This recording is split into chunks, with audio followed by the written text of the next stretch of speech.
Игорь Кашаев техникасын бір генә минутка да туктатып тормый. Хуҗалыктагы иң тәҗрибәле механизаторларның берсе ул. Якушкин авылы янындагы 250 гектарлык кырда көнбагыш чәчү аңа тапшырылган. Биредә эш тәүлек дәвамында оештырылган. Һава торышы әйбәт, җир өлгергән, шартлар бар, шуңа да эшне тиз арада тоту мөһим. Начинал я тут на трактор работать 2006 года. Тракторда мен 2006 елдан бирле эшли башладым. Бу чәчкечтә беренче сезон эшлим. Көнбагыш чәчәм. Җир йомшак, уңыш яхшы булыр дип уйлыйм. Язгы чәчү планы буенча 46 мең без чәчәргә тиешбез. Бүгенге көнгә чәчелде 30 мең 600 гектар, 2500 гектар көнә чәчәләр. Булар бүгенге көнгә яхшы. Нурлат агро җәмгыятендә чәчү эшләрендә 21 техника катнаша. Быел бер яңа чәчү комплексы, 2 җир эшкәртү техникасы сатып алганнар.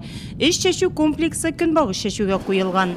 Югары табыш бирә торган культуралардан рапс чәчәсе бар. Арыклык материалга килгәндә элиталы.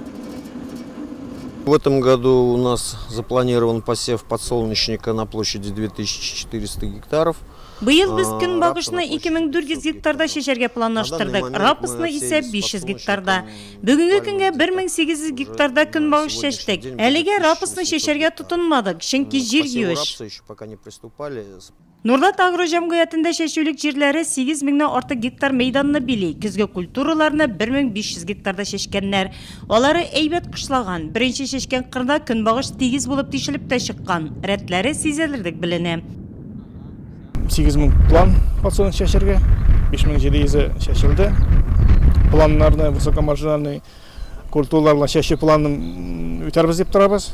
Чәчкәнне саклау да мөһим. Район кырларында бер вакытта кыркыш бөҗәкләргә һәм чүп үләннәренә, авыруларга каршы гербицидлар белән эшкәртү эшләре дә алып барыла.